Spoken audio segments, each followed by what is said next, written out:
Hello दोस्तों, स्वागत है आप सभी का अपने इस यूट्यूब चैनल गुरुजी 4.0 में। मैं नरेंद्र सिंह आपका हार्दिक स्वागत करता हूं। तो आज हम पढ़ेंगे 8 दिसंबर का करंट अफेयर्स। उससे पहले आप बताइए, आपके क्या हालचाल हैं, कैसी चल रही है आपकी तैयारी, कैसी चल रही है आपकी पढ़ाई। उम्मीद है कि आप अच्छे होंगे और पढ़ाई भी आपकी अच्छी चल रही होगी। लगातार एग्जामों का दौर आता जा रहा है। दिल्ली पुलिस की भी एग्ज़ाम्स आ चुकी हैं, रेलवे डी ग्रुप की चल रही है। ठीक है, तो उस हिसाब से आपकी तैयारी भी अच्छी चल रही होगी। तो आज शुरुआत करते हैं 8 दिसंबर के करंट अफेयर से।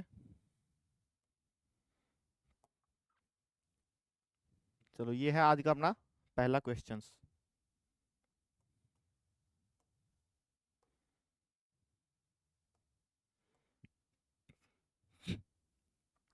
तीसरा संस्करण कर्नाटक संगीत महोत्सव कृष्णावेणी संगीत निर्जमम किस शहर में आयोजित किया गया? तो किस शहर में आयोजित किया गया? विजयवाड़ा में। कहाँ आयोजित हुआ है दोस्तों? विजयवाड़ा में। चलो, इसके बारे में और जानकारी देता हूँ मैं आपको। तीसरा संस्करण कृष्णावेणी संगीत निर्जनम 6 से 7 दिसंबर 2025 को विजयवाड़ा में आयोजित किया गया। और 2025 की थीम क्या थी? तेलुगु संगीत परंपराओं की समृद्धि का जश्न। आप आजकल देख रहे होंगे कि आपको काफी क्वेश्चंस में कहाँ आयोजित किया गया, क्या आयोजित किया गया, इसके बजाय ये पूछता है डायरेक्ट एग्जामिनर कि उस महोत्सव की या उस प्रोग्राम की क्या थीम थी। तो इस थीम पे भी आप थोड़ा सा ध्यान देंगे। तो इसकी थीम क्या थी 2025 की? तेलुगु संगीत परंपराओं की समृद्धि का जश्न। यह महोत्सव आंध्र प्रदेश की सांस्कृतिक विरासत और संगीत पर्यटन को बढ़ावा देने के उद्देश्य से आयोजित किया गया है। ठीक है। आंध्र प्रदेश के पर्यटन और संस्कृति मंत्री कंडुला दुर्गेश महोत्सव का उद्घाटन करेंगे, कर चुके हैं। ये 6 और 7 दिसंबर को आयोजित हुआ था, तो ये इसका उद्घाटन कर चुके हैं। यह कार्यक्रम केंद्रीय पर्यटन मंत्रालय दक्षिण क्षेत्रीय कार्यालय के सहयोग से AP tourism, Andhra Pradesh tourism संस्कृति मंत्रालय और संगीत नाटक अकादमी द्वारा आयोजित किया गया है। ठीक है। और इस पहल का उद्देश्य वोकल फॉर लोकल मिशन का समर्थन करना और शिल्पकारों तथा बुनकरों को बढ़ावा देना है। जो वहाँ के लोकल के जो शिल्पकार हैं, उनकी कलाओं को बढ़ावा देना है। चलते हैं नेक्स्ट क्वेश्चन पर। आरबीआई ने 2025-26 के लिए भारत की जीडीपी वृद्धि अनुमान को किस स्तर पर संशोधित किया है? तो किस स्तर पर संशोधित किया है? 7.3%। पहले कौन सा था? पहले क्या लेवल था? 6.8%। इससे बढ़ा करके संशोधित करते हुए और 7.3% कर दिया है इसको। ठीक है। इसके बारे में और जानकारी ले लेते हैं। भारतीय रिजर्व बैंक ने वित्त वर्ष 2025-26 के लिए सकल घरेलू उत्पाद वृद्धि अनुमान को 6.8% से बढ़ाकर 7.3 कर दिया है। कितने से? 6.8 से बढ़ा करके 7.3 कर दिया है। भारत ने वित्त वर्ष 2025-26 की द्वितीय तिमाही में 8.2% की सकल घरेलू उत्पाद वृद्धि दर्ज की, जो 6 तिमाहियों में सर्वोच्च है। मुद्रास्फीति घटकर 1.7% पर आ गई, जिससे अर्थव्यवस्था के लिए अनुकूल संतुलित अवस्था बनी। और वृद्धि अनुमान में सुधार का आधार मजबूत कृषि उत्पादन, वस्तु एवं सेवा कर दर, तर्क संगीतकरण, निम्न मुद्रास्फीति तथा निगमों बैंकों की सुदृढ़ बैलेंस शीट है। तो जीडीपी में सबसे ज्यादा अहम योगदान किसका रहता है? कृषि क्षेत्र का अहम योगदान रहता है। भारतीय रिजर्व बैंक ने वित्त वर्ष 2025-26 की तृतीय तिमाही में सकल घरेलू उत्पाद वृद्धि 7.0 मतलब 7% तथा चतुर्थ तिमाही में 6.5% रहने का अनुमान व्यक्त किया है। सेवा निर्यात मजबूत स्थिति में है, जबकि वस्तु निर्यात वैश्विक चुनौतियों का सामना कर रहा है। और वित्त वर्ष 2026 की प्रथम तिमाही में सकल सकल घरेलू उत्पाद वृद्धि कितनी थी? 6.7% और द्वितीय तिमाही में 6.8% रहने का पूर्वानुमान है। ठीक है। तो चलते हैं नेक्स्ट क्वेश्चन पर। दोस्तों, एक बात आपको बता दूं, आप भी देख रहे होंगे करंट अफेयर्स का आजकल बहुत ज़्यादा योगदान हो गया है। जैसे कि उसमें रेलवे में देख लो, डी ग्रुप में करंट अफेयर्स बहुत ही ज़्यादा पूछा जा रहा है। उम्मीद है कि दिल्ली पुलिस में भी इसी तरीके से करंट अफेयर्स पूछा जाएगा। तो आपसे निवेदन है कि कम से कम पीछे का 1 साल का करंट अफेयर्स तो आप जरूर जरूर याद करके जाएं। राष्ट्रीय व्यापक कैंसर नेटवर्क एनसीसीएन के नए मुख्य चिकित्सा अधिकारी के रूप में किसे नियुक्त किया गया है? तो किसे नियुक्त किया गया है? डॉक्टर रेणुका अय्यर को। किसको? डॉक्टर रेणुका अय्यर को। ये जो फोटो देख रहे हो आप, ये है डॉक्टर रेणुका अय्यर। चलो इसके बारे में और जानकारी देता हूं मैं आपको। डॉक्टर रेणुका अय्यर को नेशनल कॉम्प्रहेंसिव कैंसर नेटवर्क एनसीसीएन का नया मुख्य चिकित्सा अधिकारी नियुक्त किया गया है। डॉक्टर रेणुका अय्यर 26 फरवरी 2026 को पद ग्रहण करेंगी। तो ये कब अपना पद ग्रहण करेंगी? 26 फरवरी 2026 को अपना पद ग्रहण करेंगी। वह वर्तमान में रोसल पार्क कॉम्प्रहेंसिव कैंसर सेंटर में गैस्ट्रो इंटेस्टाइनल ओकोनोलॉजी की सेक्शन चीफ के रूप में कार्यरत हैं और एनसीसीएन 90 क्लिनिकल प्रैक्टिस गाइडलाइन प्रकाशित करता है जिन्हें कम से कम साल में एक बार अपडेट किया जाता है। डॉक्टर अय्यर 2023 से एनसीसीएन गाइडलाइन स्टीयरिंग की कमेटी की सदस्य भी रही हैं। उन्हें ओंकोलॉजी और कैंसर रिसर्च में 20 साल से भी अधिक का अनुभव है। तो इस अनुभव के कारण ही इनको चिकित्सा अधिकारी नियुक्त किया गया है।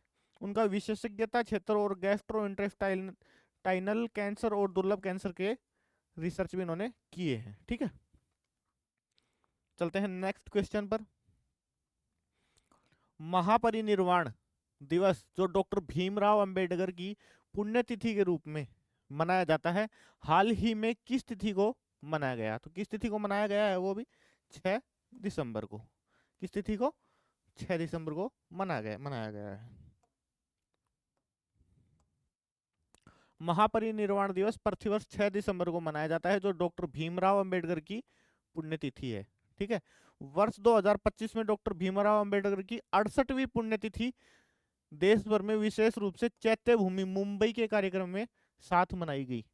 कि जो जहां इनका डॉक्टर भीमराव अंबेडकर का समाधि स्थल बना हुआ है उसको चैत्य भूमि कहते हैं और वहां इस कार्यक्रम का आयोजन हुआ।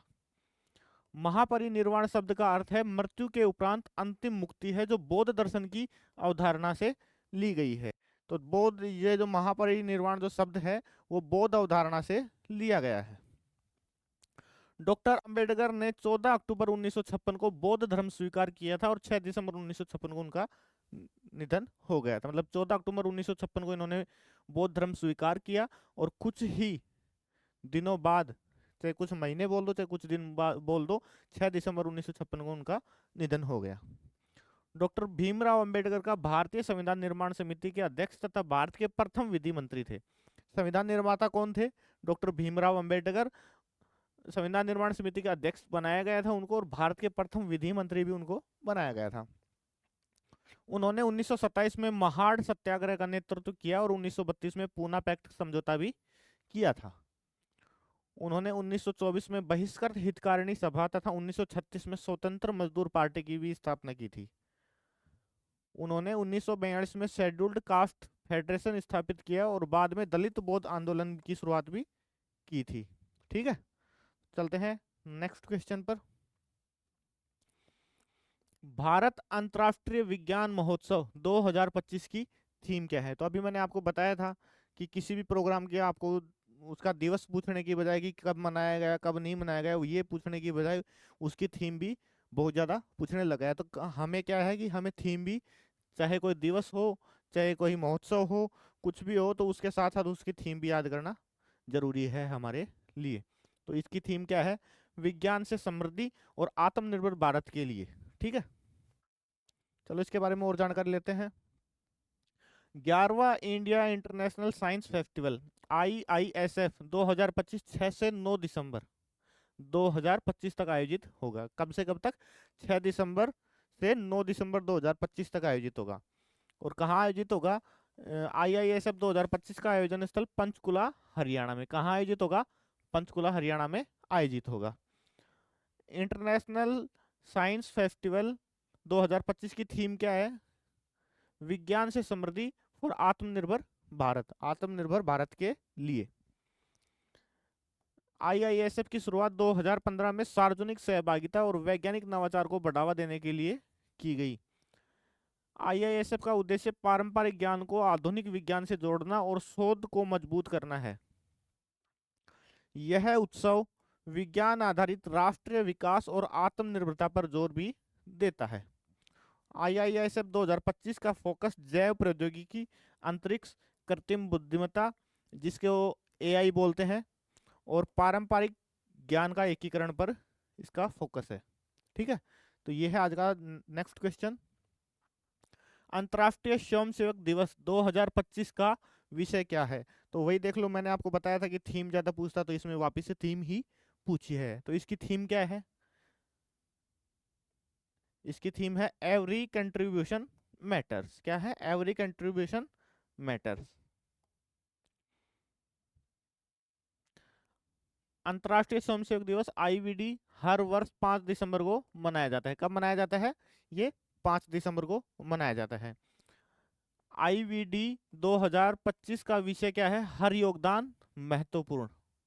तो मैंने थीम बताई थी आपको, एवरी कंट्रीब्यूशन मैटर्स, उसका हिंदी अनुवाद क्या है? हर योगदान महत्वपूर्ण। IVD 2025 का अंतर्राष्ट्रीय स्वयंसेवकों के सतत विकास के वैश्विक शुभारंभ का प्रतीक है। संयुक्त राष्ट्र महासभा के प्रस्ताव, जो प्रस्ताव का नंबर है, ने 2026 को IVY 2026 अंतर्राष्ट्रीय स्वयंसेवक दिवस है ना, उसको घोषित किया है। स्वयंसेवक का कार्य सतत विकास लक्ष्य प्राप्त करने में महत्वपूर्ण माना जाता है। ठीक है, तो चलते हैं नेक्स्ट क्वेश्चन पर। बाकी की जानकारी आप पढ़ सकते हो, स्क्रीनशॉट ले सकते हो।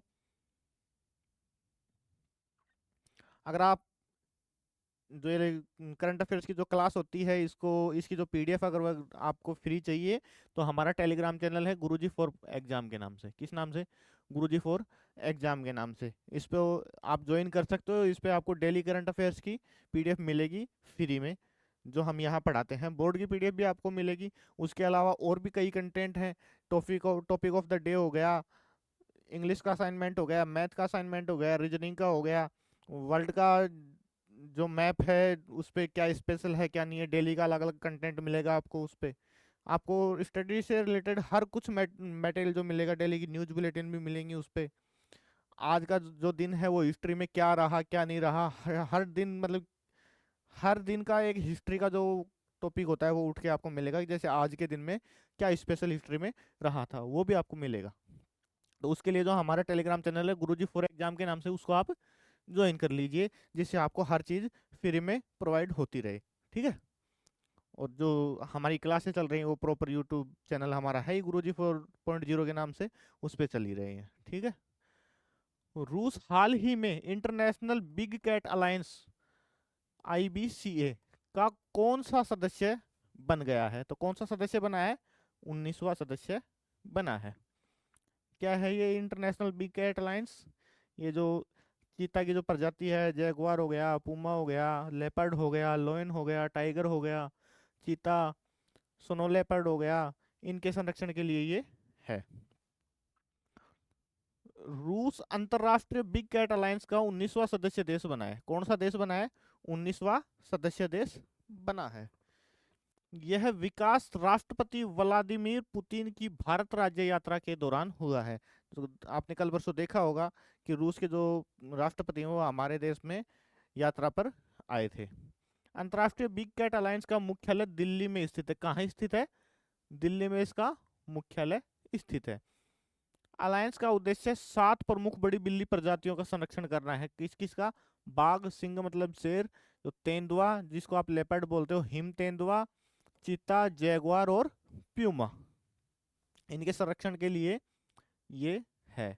भारत में इन 7 में से 5 बड़ी बिल्ली प्रजातियां पाई जाती हैं, जिनमें भारत का संरक्षण में अग्रणी भूमिका निभाता है। जो ये आपको 7 प्रजाति बताई है ना, इसमें से भारत में 5 प्रजातियां अवेलेबल हैं, पाई जाती हैं। तो इसमें भारत का बहुत ही बड़ा योगदान है।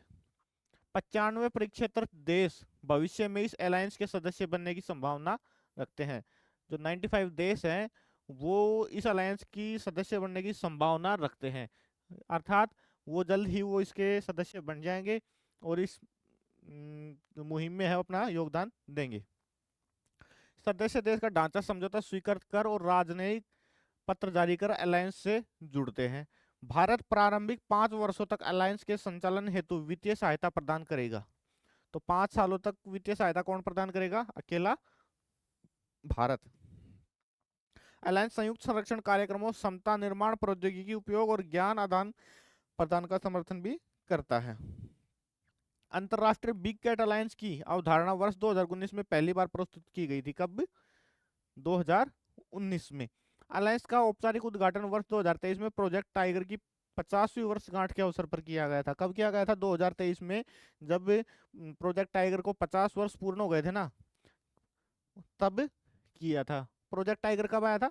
1973 में। कब आया था? 1973 में। उसके 50 वर्ष पूर्ण होने पर, जब 50वीं वर्षगांठ मनाई गई थी, उस पर इसका उद्घाटन किया गया था। चलो चलते हैं नेक्स्ट क्वेश्चन पर। आज का नेक्स्ट क्वेश्चन है अपना 20वीं अंतर सरकारी समिति सत्र, जिसका उद्देश्य अमूर्त सांस्कृतिक धरोहर की सुरक्षा है, किस देश में आयोजित किया जाएगा? तो किस देश में आयोजित किया जाएगा? भारत में। किस देश में? भारत में ये आयोजित किया जाएगा। इसके बारे में और जानकारी ले लेते हैं। भारत अमूर्त सांस्कृतिक धरोहर ICH की सुरक्षा के लिए अंतर सरकारी समिति के 20वें सत्र की मेजबानी 8 से 13 दिसंबर तक करेगा। और यह कार्यक्रम नई दिल्ली के लाल किले में आयोजित होगा। कहाँ आयोजित होगा? जो नई दिल्ली का लाल किला है उसमें आयोजित होगा। भारत ने 2025 के लिए यूनेस्को ICH सूची में अपने प्रस्तुतिकरण के रूप में दिवाली प्रकाश, भाईचारे, करुणा और सामूहिक उत्सव का त्योहार को नामांकित किया है। तो इसमें नामांकित किए जाते हैं तो वो क्या है? जो हमारे सांस्कृतिक उत्सव है, सांस्कृतिक त्योहार है, सांस्कृतिक प्रोग्राम है, उनको इसमें शामिल किया जाता है। तो भाई, जो भारत है वो दिवाली के प्रकाश को, भाईचारे को, करुणा को और सामूहिक उत्सव का जो त्योहार है उनको इसने नामांकित भारत ने किया है। संस्कृति और पर्यटन मंत्री गजेंद्र सिंह शेखावत ने इस नामांकन की भी घोषणा की है। तो इस नामांकन की घोषणा किसने की है? संस्कृति और पर्यटन मंत्री गजेंद्र सिंह शेखावत ने की है। दिवाली का प्रस्ताव पहले स्वतंत्र मूल्यांकन निकाय द्वारा समीक्षा किया गया था। और 6 दिवसीय सत्र के दौरान राज्य पक्षों द्वारा प्रस्तुत नामांकों की सूची यूनेस्को ICH सूची में शामिल करने के लिए समीक्षा की जाएगी। कार्यक्रम मौजूदा अमूर्त सांस्कृतिक धरोहर तत्वों की स्थिति की समीक्षा भी करेगा। जो फिलहाल में अमूर्त सांस्कृतिक धरोहर स्थल हैं उनकी भी ये समीक्षा करेगा। ठीक है, चलते हैं नेक्स्ट क्वेश्चन पर। 2026 फीफा विश्व कप की आधिकारिक ड्रॉ समारोह के दौरान प्रथम फीफा पीस प्राइज किसे प्रदान किया गया है? तो किसे प्रदान किया गया है? डोनाल्ड ट्रंप को। तो आपने देखा होगा जब भारत पाकिस्तान का युद्ध हुआ था, उधर रूस यूक्रेन का जो युद्ध चल रहा है, जो डोनाल्ड ट्रंप है वो जगह जगह जाते हैं और युद्ध रुकवाने की बात करते हैं कि मैंने युद्ध रुकवाया है, मैंने युद्ध रुकवाया है। वो उनकी क्या थी? वो उनका बस इसलिए था कि जो शांति का नोबेल है वो उनको मिल जाए। लेकिन ऐसा होना पॉसिबल नहीं है। भारत ने किसी की बातों में आके पाकिस्तान से युद्ध नहीं रोका, बल्कि खुद की सहमति से पाकिस्तान से युद्ध रोका है। ठीक है, चलो इसके बारे में और जानकारी लेते हैं। डोनाल्ड ट्रंप को 5 दिसंबर 2025 को पहला फीफा शांति पुरस्कार प्रदान किया गया। ठीक है, यह पुरस्कार 2026 फीफा विश्व कप के आधिकारिक ड्रॉ के दौरान प्रदान किया गया था। और फीफा अध्यक्ष जियानी इन्फेंटिनो ने ट्रंप को यह सम्मान दिया। किसने दिया? जो फीफा के अध्यक्ष हैं जियानी इन्फेंटिनो, उन्होंने ये पुरस्कार दिया। समारोह वॉशिंगटन DC के केनेडी सेंटर में आयोजित हुआ था। कहाँ आयोजित हुआ था? वॉशिंगटन DC के केनेडी सेंटर में। और फीफा शांति पुरस्कार का उद्देश्य है वैश्विक शांति और एकता को बढ़ावा देने वाले व्यक्तियों को सम्मानित करना। फीफा ने पुरस्कार देने का कारण अंतर्राष्ट्रीय संघर्षों को रोकने, कम करने ट्रंप की भूमिका बताया था। तो फीफा ने क्या बताया है कि अंतर्राष्ट्रीय जो संघर्ष हुए हैं उनमें रोकने में जो अमेरिका के राष्ट्रपति हैं डोनाल्ड ट्रंप, उनका अहम योगदान रहा है। और इसी वजह से फीफा ने उनको जो फीफा शांति अवार्ड है वो दिया है।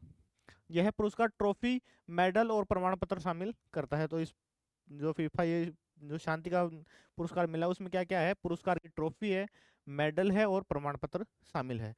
यह पहल फीफा के सामाजिक उत्तरदायित्व को कार्यक्रम का भी हिस्सा है। ठीक है, चलते हैं नेक्स्ट क्वेश्चन पर। दिसंबर 2025 में भारत ने महाजन फील्ड फायरिंग रेंज राजस्थान में किस देश के साथ अपनी संयुक्त सैन्य अभ्यास हरी माऊ शक्ति का 5वां संस्करण शुरू किया? तो किस देश के साथ है? वो है मलेशिया के साथ। किस देश के साथ है? मलेशिया के साथ। और कौन सा संस्करण है? 5वां संस्करण आयोजित हुआ है। कहाँ आयोजित हुआ है? राजस्थान के जो बीकानेर है,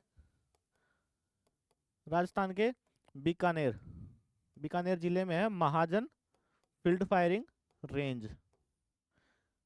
कौन से है? महाजन।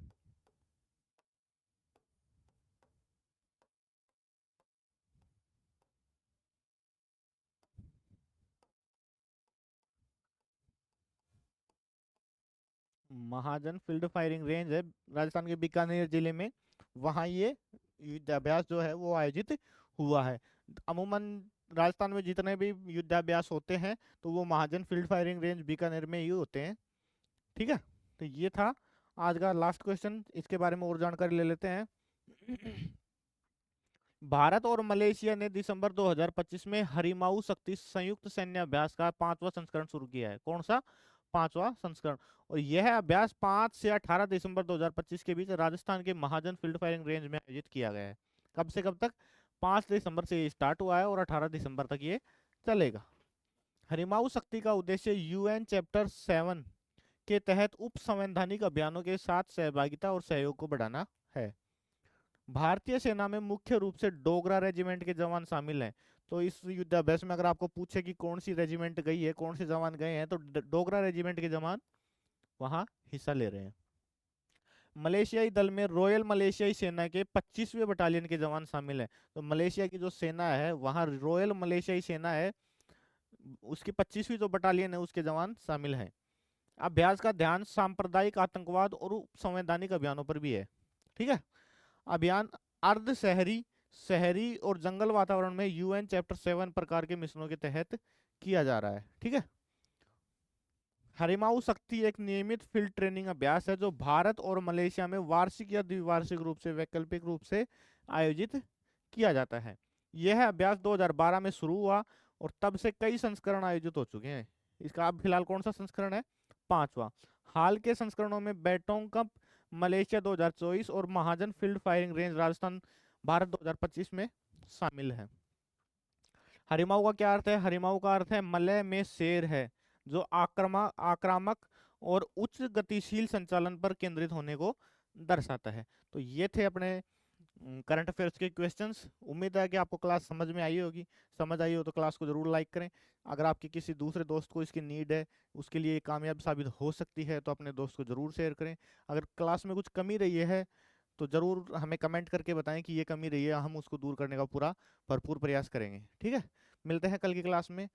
आज के लिए धन्यवाद।